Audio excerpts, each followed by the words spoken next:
नमस्कार दोस्तों, बहुत बहुत स्वागत है आपके अपने यूट्यूब चैनल पर जिसका नाम है स्टडी विथ रिम सोनी। जैसा कि हमने फर्स्ट चैप्टर में ही पढ़ा था कि ज्योग्राफी के बारे में पढ़ा था, अर्थात भूगोल के बारे में पढ़ा था कि भूगोल का अर्थ क्या होता है, भूगोल के जनक कौन थे और भूगोल के अंदर कौन कौन से विषय क्षेत्र आते हैं। इसके बाद हम अपने सीधा नेक्स्ट चैप्टर 2 पे जाते हैं। उसमें हम पृथ्वी की उत्पत्ति और उसके विकास के बारे में पढ़ेंगे, अर्थात पृथ्वी की उत्पत्ति किस प्रकार से हुई, किन किन वैज्ञानिकों ने क्या क्या मत प्रस्तुत किए पृथ्वी की उत्पत्ति को लेकर, और उसका धीरे धीरे किस प्रकार से विकास हुआ कि आज हम मानव यहाँ पर निवास कर रहे हैं और अपने जीवन यापन को व्यतीत कर रहे हैं पृथ्वी पर। क्योंकि जो बताया जाता है वैज्ञानिकों के अनुसार कि पृथ्वी बहुत ज़्यादा चट्टानी थी, वीरान थी, उसका वायुमंडल बहुत ज़्यादा विरल था। उसके अनुसार लगता नहीं था कि पृथ्वी पर भी कभी जीवन यापन हो पाएगा। यहाँ पर पृथ्वी जहाँ पर मनुष्य के जीवन यापन करने के लिए एक भूभाग मिला, जहाँ पर मनुष्य जीवित रह सकता है, अपना रोज़मर्रा का काम कर सकता है। ऐसी पृथ्वी की उत्पत्ति हुई कैसी, हम इसको पढ़ेंगे। पृथ्वी के साथ साथ किस प्रकार से चंद्रमा की उत्पत्ति हुई, स्थल मंडल, वायुमंडल, ये सभी घटकों का निर्माण हुआ, इसके बारे में भी हम पढ़ेंगे। चलते हैं हम अपने टॉपिक्स की ओर, और इन टॉपिक्स को आप लास्ट तक देखना और लास्ट तक पढ़ना। ये नोट्स आपके लिए काफ़ी ज़्यादा सहायकमंद होने वाले हैं। यदि आप चैनल पर नए हैं तो चैनल को सब्सक्राइब कर देना, बिना सब्सक्राइब किए मत जाना, और वीडियो अच्छी लगे तो लाइक ज़रूर कर देना। हमारा जो चैप्टर है पृथ्वी की उत्पत्ति एवं विकास, हम इसमें सबसे पहले पृथ्वी के बारे में पढ़ेंगे कि पृथ्वी की उत्पत्ति कैसे हुई, जैसा कि मैंने अभी आपको बताया था। फिर पृथ्वी पर वायुमंडल और बिग बैंग सिद्धांत और चंद्रमा की उत्पत्ति, और फिर प्रकाश वर्ष आदि के बारे में हम पढ़ेंगे। हम अपना लेक्चर स्टार्ट करते हैं। पृथ्वी जैसा कि आप सब जानते हैं, पृथ्वी का विकास हमारे दैनिक जीवन के लिए कितना ज़्यादा लाभदायक हो चुका है। यदि पृथ्वी ही नहीं होती तो हम भी यहाँ पर जीवित नहीं रह पाते। सबसे इम्पॉर्टेंट टॉपिक है आपका पृथ्वी। यदि आप अपने पेपर में इंट्रोडक्शन करने जाते हैं तो सबसे पहले आप पृथ्वी को ज़रूर परिभाषित करना कि पृथ्वी आखिरकार है क्या, हमारे जीवन के लिए क्या एक उपहार बन के दी गई है। पृथ्वी जिसे हम मानव का निवास स्थान माना जाता है, जहाँ पर मानव रहता है, जहाँ मानव अपना काम करता है, उसे पृथ्वी कहते हैं। जिस भूभाग पर वह जीवित है, जिस पानी को वो पीता है, जिस वायुमंडल में वह रहता है, वह सब पृथ्वी के आसपास के घटक माने जाते हैं। मानव के साथ साथ यहाँ पे सजीव और निर्जीव दोनों घटकों का भी निवास स्थान होता है। यहाँ जीवित और निर्जीव दोनों ही तरह के प्राणी भी रहते हैं। पृथ्वी की उत्पत्ति किस प्रकार से हुई, ये जो प्रश्न होता है कि पृथ्वी की उत्पत्ति कैसे हुई, ये हमेशा एक वैज्ञानिक के लिए चिंतनमय विषय रहा है। क्योंकि कोई भी आज तक इस तथ्य तक नहीं पहुंच पाया है कि पृथ्वी की उत्पत्ति किस प्रकार से हुई। हम इसको किस प्रकार से लोगों तक पहुंचाए कि लोग वास्तविक में समझे कि हाँ, शायद इस प्रकार से पृथ्वी की उत्पत्ति हो सकती है। तो जो वैज्ञानिक होते हैं, जो भी साइंटिस्ट होते हैं, उन सब के बीच में भी काफ़ी ज़्यादा मतभेद रहता है पृथ्वी की उत्पत्ति को लेकर। ये अध्याय हम पृथ्वी नहीं, पूरे ब्रह्मांड के बारे में पढ़ेंगे। उनके जो छोटे छोटे खगोलीय पिंड होते हैं, जो हमारे अंतरिक्ष में चलायमान रहते हैं, उन सब के बारे में भी हम पढ़ेंगे और इनका हम संक्षिप्त विवरण भी प्रस्तुत करेंगे। सबसे पहले जो हमारा पृथ्वी का विकास होता है, ठीक है, पृथ्वी का विकास, हम सबसे पहले पृथ्वी के विकास के बारे में पढ़ने जा रहे हैं। तो पृथ्वी का विकास किन किन अवस्थाओं के मध्य हुआ, ये किन किन अवस्थाओं के जरिए हुआ था, ये 3 चरणों में बांटा जाता है। ये 3 चरण, पहले चरण के अंतर्गत जो पृथ्वी थी हमारी चट्टानी थी, गर्म थी, यहाँ पे ज्वालामुखी का बहुत ज़्यादा ही भंडार था। यहाँ पे ज्वालामुखी विस्फोट हमेशा हर टाइम होता रहता था, जिससे कारण पृथ्वी काफ़ी ज़्यादा चट्टानी और वीरान थी और काफ़ी ज़्यादा गर्म थी। तो पॉसिबल सी बात है कि यहाँ पर इंसान तो रहेंगे नहीं, इतनी ज़्यादा गर्म रहेगी तो, इतना ज़्यादा तापमान बढ़ा रहेगा तो कोई भी नहीं रह पाएगा। और वहाँ का जो वायुमंडल था उस समय का, वो काफ़ी ज़्यादा विरल था, मतलब कि बहुत हल्का था, ठीक है, जिसकी रचना हाइड्रोजन हीलियम गैसों से हुई थी। किसकी रचना हुई थी? वायुमंडल की रचना हुई थी हाइड्रोजन हीलियम गैसों से, ठीक है। कालांतर में कुछ ऐसी घटना घटी जिनके कारण पृथ्वी सुंदर बन गई।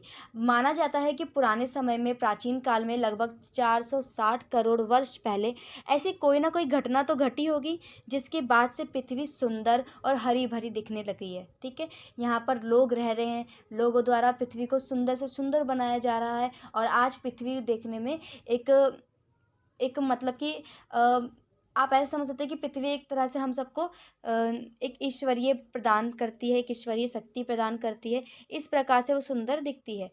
इस पर जल और वायु का किस प्रकार से अनुकूल परिस्थितियों का निर्माण हुआ, ये सब पृथ्वी के विकास के चरणों के अंतर्गत आता है। पृथ्वी पर जीवन आज से लगभग 460 वर्ष पूर्व विकसित हुआ था। माना जाता है कि पृथ्वी पर जीवन लगभग 460 वर्ष करोड़ पहले विकसित हुआ था। पृथ्वी की संरचना परतदार है। ठीक है, वायुमंडल की बाहरी सीमा से पृथ्वी के केंद्र तक प्रत्येक परत की रचना एक दूसरे से भिन्न मानी जाती है। कालांतर में स्थलमंडल और वायुमंडल की रचना भी हुई है। स्थलमंडल जहाँ पर हम रह रहे और वायुमंडल जिसके द्वारा हम सांस लेने की प्रक्रिया करते हैं। पृथ्वी पर जीवन की उत्पत्ति, इसके निर्माण की अंतिम चरण में ये हुई थी।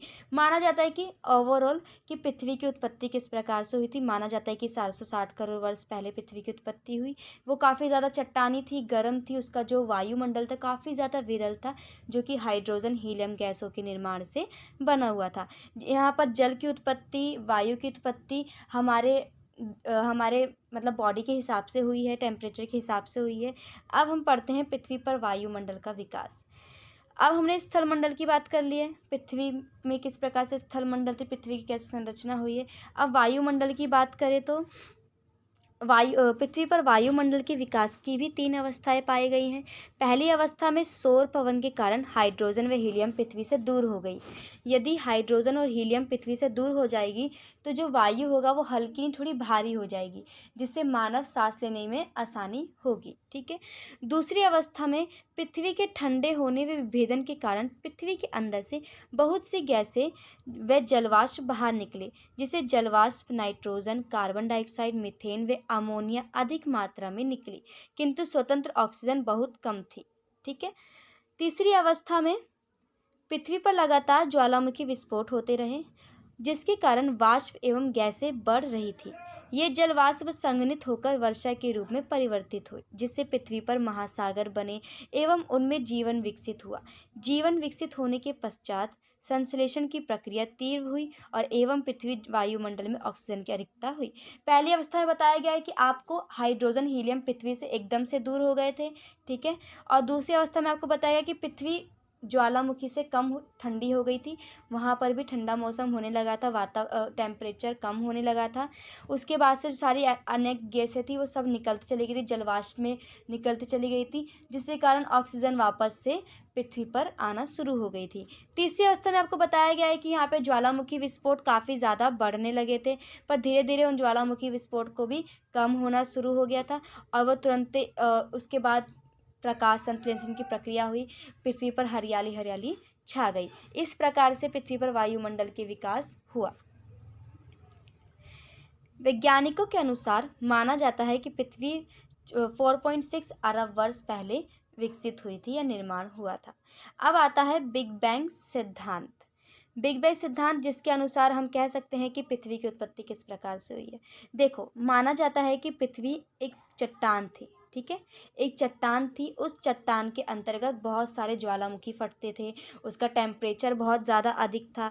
फिर लेकिन एक दिन ऐसा समय आया कि वो जो ज्वालामुखी है वो एकदम से फट गया। ठीक है, वो चट्टान भी फट गए और फटते फटते दूर दूर दूर दूर विचलित होते चले गए। ये पूरा फट फट के दूर दूर विचलित होते चले गए। अब जब वो मतलब फटते चले गए तो पृथ्वी का निर्माण इस प्रकार से हुआ कि वो और फैलता चला गया, ऐसे फैलता चला गया और फैलते फैलते उन्होंने एक भूखंड का निर्माण ले लिया। ठीक है, बिग बैंग सिद्धांत ब्रह्मांड की उत्पत्ति संबंधित सर्वमान्य सिद्धांत है। माना जाता है कि बिग बैंग सिद्धांत के अंतर्गत ही ब्रह्मांड का विकास हुआ है। ब्रह्मांड की विकसित होने से पृथ्वी का विकास होना प्रारंभ हो गया था। बिग बैंग सिद्धांत के अनुसार ब्रह्मांड के विकास के 3 अवस्थाएं पाई गई हैं। पहली, आज ब्रह्मांड जिन पदार्थों से बना है वे समस्त पदार्थ एकाकी परमाणु के रूप में स्थित थे, ठीक है, जिसका अत्यधिक सूक्ष्म एवं घनत्व बहुत ही अधिक था। हमारे जो ब्रह्मांड में अभी भी देखते होगे बहुत सारे पिंड, पत्थर, खगोलीय पिंड घूमते रहते, चलायमान रहते, उनकी गति इतनी ज़्यादा होती है ना कि आप उसको माप नहीं सकते वो कितनी स्पीड से चलते रहते हैं।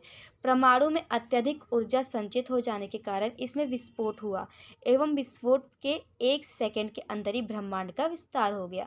वो जो परमाणु थे, छोटे छोटे या बड़े बड़े जैसे ही परमाणु होंगे, उन सब में एकदम से ऊर्जा आ गई, ठीक है, एनर्जी आ गई और वो एकदम से फट गई। और फटने के बाद वो जो विस्फोट हुआ, वो जो भयंकर सा विस्फोट हुआ, उसके 1 सेकंड बाद ही पूरी पृथ्वी की या ब्रह्मांड की रचना शुरू हो गई।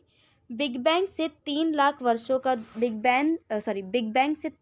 वर्षों के दौरान तापमान 4500 डिग्री केल्विन तक कम हो गया एवं परमाणुीय पदार्थों का निर्माण हो गया, जिससे आज हमारी पृथ्वी जीवित है। नेक्स्ट होता है आपका ग्रहों का निर्माण। आप लोग बहुत पढ़ते होंगे कि ग्रह है, किसी भी आप उनके पास जाते हो, एस्ट्रो के पास जाते हो, तो वो भी कहते हैं आपके ग्रह आप पे भारी पड़ रहे हैं, तो वो वाला ग्रह नहीं बोलूँगी मैं, बट आपको मैं ग्रहों का बताऊँगी कि हमारे ग्रह कितने होते हैं और वैज्ञानिकों का क्या मत है ग्रहों को लेकर। वैज्ञानिकों द्वारा ग्रहों के निर्माण की भी 3 अवस्थाएं पाई गई हैं।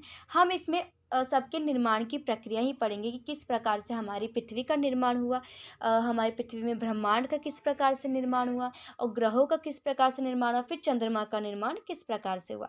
ये सब हम निर्माण से पढ़ेंगे। हम इसके आगे आगे चैप्टर में इसके और डीपली जाके पढ़ते चले जाएंगे, ठीक है। ग्रहों का निर्माण तारों से हुआ है। माना जाता है कि जो ग्रह होते थे उनका निर्माण तारों से हुआ है। गुरुत्वाकर्षण बल के परिणाम स्वरूप आरंभ में क्रोड का निर्माण हुआ, जिसके चारों ओर गैस और धूल कणों की चक्कर लगाती हुई एक तस्करी विकसित हो गई, ठीक है। गुरुत्वाकर्षण बल बहुत ज़्यादा प्रबल था उस टाइम पे। आरंभ में क्रोड का निर्माण हुआ था। क्रोड जो इंटरनल भूपट्टी का जो सबसे निचला भाग होता है उसे बोलते हैं क्रोड, जिसके चारों ओर गैस धूलकण की चक्करें लगाती हुई एक तस्करी का विकसित हो गई थी। दूसरी अवस्था में गैसीय बादल के संघनन के कारण हुआ था। क्रोड के जो आसपास का जो पदार्थ था वो छोटे छोटे गोलाकार पिंडों के रूप में विकसित हो गया था, जिन्हें ग्रहणु कहा जाता है, ठीक है। उनको वो एक तरह से संघनन हो गए और वो बादल का रूप लेकर ऊपर आसमान में चले गए। अब वो आज हमारे ग्रहों के रूप में मौजूद हैं। बाद में बढ़ते बढ़ते गुरुत्वाकर्षण के कारण ये ग्रहणु आपस में जुड़कर बड़े बड़े पिंडों का रूप धारण कर लिया। ये ग्रह निर्माण की तीसरी और अंतिम मानी जाती है प्रक्रियाओं में, ठीक है। पार्थिव ग्रहों एवं ब्रह ग्रहों में अंतर में बहुत इंपॉर्टेंट टॉपिक है आपका, पार्थिव ग्रहों एवं ब्रह ग्रहों में अंतर। यदि आपको क्वेश्चन आंसर चाहिए इंपॉर्टेंट ज्योग्राफी को लेकर तो मैं आपके लिए वो वाली वीडियो ही बना दूंगी। अभी आप इसको एज अ चैप्टर समझिए, एज अ कंटेंट समझिए, या फिर आप इसको एक टॉपिक की तरह समझ लीजिए कि हमने अब ग्रह पृथ्वी पढ़ लिया, हमने बिग बैंग सिद्धांत ही पढ़ लिया, हमने ग्रहों का निर्माण ही पढ़ लिया। अब हम पढ़ेंगे पार्थिव और ब्रह ग्रहों में अंतर। पार्थिव ग्रह जनक तारों के समीप थे, ठीक है। अधिक तापमान के कारण वहाँ गैसें संघनित नहीं हो पा रही थी, जबकि जो जोवियन ग्रह थे, यही जो ब्रह ग्रह थे, उनके पास गैस संघनित होती थी। जो पार्थिव ग्रह थे वहाँ पे गैस संघन नहीं हो पाती थी, वहाँ पे से गैस दूर भाग जाती थी। और जो जो बाहर की ग्रह होते थे उनमें गैस संघनित हो जाती थी। सौर वायु के प्रभाव से पार्थिव ग्रहों के गैस व धूल कर उड़ गए, किंतु जोवियन ग्रहों के गैसों को सौर पवन नहीं हटा पाई। उनमें इतनी प्रबल शक्ति नहीं थी कि जोवियन ग्रहों से सारी जो गैसें हैं उनको हटा सके। पार्थिव ग्रह छोटे छोटे होते हैं, उनमें गुरुत्वाकर्षण शक्ति बहुत ज़्यादा कम होती है, इसलिए वो दूर दूर रहते हैं, ठीक है। और जो इन पर सौर पवनों के प्रभाव से गैस रुक भी नहीं पाती है। जबकि जो जोवियन ग्रह होते हैं वो भारी होते हैं और काफ़ी ज़्यादा सटीक होते हैं, जिनके कारण वहाँ की जो गैसें होती हैं वो स्थिर रहती हैं और पास पास रहती हैं, ठीक है, और रुकी हुई भी रहती हैं। इससे पार्थिव ग्रह और ब्रह ग्रह में 3 अंतर है। तीनों अंतर आपके लिए बहुत इंपॉर्टेंट है। अगर आपको इसके और इंपॉर्टेंस चाहिए तो मैं आपके नेक्स्ट क्वेश्चन में या नेक्स्ट वीडियो में आपके लिए इससे अच्छा वीडियो ला के दे दूँगी। चंद्रमा की उत्पत्ति, ये हमारा लास्ट टॉपिक है। चैप्टर नंबर 2 का, चंद्रमा की उत्पत्ति। चंद्रमा जिसे हम कहानियों में बचपन से पढ़ते आ रहे हैं, चंदा मामा दूर के, ये पोयम भी बहुत ज़्यादा लोकप्रिय रही है। बचपन से ही सुनते आ रहे हैं और आज भी हमें याद होगा इस कहानी के बारे में कि चंद्रमा किस प्रकार से हमें मामा के स्वरूप दिखती है। तो हम आज चंद्रमा की वास्तविकता को जानेंगे कि चंद्रमा की उत्पत्ति किस प्रकार से हुई है। चंद्रमा की उत्पत्ति एक बड़े टकराव का परिणाम है, ठीक है। द बिग स्प्लिट कहा जाता है इस टकराव को। ये घटना लगभग 4044 अरब वर्ष पहले हुई थी। माना जाता है कि ये जो चंद्रमा की उत्पत्ति है ये द बिग स्प्लैट के कारण हुई थी और ये 444 अरब वर्ष पहले हुई थी। चंद्रमा की उत्पत्ति से संबंधित द बिग स्प्लैट सिद्धांत, इस सिद्धांत के अंतर्गत ये माना जाता है कि पृथ्वी के बनने के कुछ समय बाद ही मंगल ग्रह से 3 गुना बड़े आकार का एक पिंड पृथ्वी से टकराया। इस टकराव से पृथ्वी का एक हिस्सा टूटकर अंतरिक्ष में बिखर गया। यही चंद्रमा पृथ्वी के रूप में पृथ्वी का चक्कर लगाने लगा। ये घटना 4.44 अरब वर्ष पहले हुई। ये कहा जाता है कि पृथ्वी के बनने के, जैसे पृथ्वी बन गई, इसके कुछ समय बाद ही एक मंगल ग्रह से एक बड़ा सा पिंड आया, ठीक है। पिंड आया, वो पृथ्वी से टकरा गया और टकराने के बाद इस तरीके से टकराया कि पृथ्वी का जो एक भाग था, ये सपोज करो ये एक भाग है, ये टकरा के दूर चला गया पृथ्वी से और दूर जाते ही ये पृथ्वी का चक्कर काटने लगा, गोल गोल गोल गोल चक्कर काटने लगा, जिससे चंद्रमा का निर्माण हुआ। और ये घटना जो कही जाती है इसे द बिग स्प्लैट कहा जाता है। ये घटना लगभग 444 अरब वर्ष पहले हुई थी। सो आपका चैप्टर नंबर 2 पृथ्वी की उत्पत्ति एवं विकास यहीं पे समाप्त होता है। समाप्ति के साथ साथ मैं आपसे आशा करती हूँ कि आपको ये वीडियो अच्छी लगी हो तो प्लीज़ लाइक कर देना। लाइक से पता चल जाता है कि आपको वीडियो रियलिटी में अच्छी लगी, आपको कुछ कंटेंट समझ आया है। मेरी कोशिश हमेशा रहेगी कि आपको बेस्ट से बेस्ट टीचिंग दूँ और आपको कभी भी ट्यूशन या किसी बुक की ज़रूरत ना पड़े। पेपर में जाने से पहले भी अगर आप इस वीडियो को देख लेते हैं तो आप आराम से पेपर को लिख के आ सकते हैं। आप इसको पढ़ लीजिए और थोड़ा सा अपना दिमाग और लगाएंगे तो आप एक्स्ट्रा भी कुछ लिख कर आ सकते हैं। सब्सक्राइब ज़रूर कर देना प्लीज़ और चैनल को लाइक और शेयर ज़रूर कर देना। अगर वीडियो अच्छी लगे हो तो शेयर ज़रूर कर देना। Thanks for watching.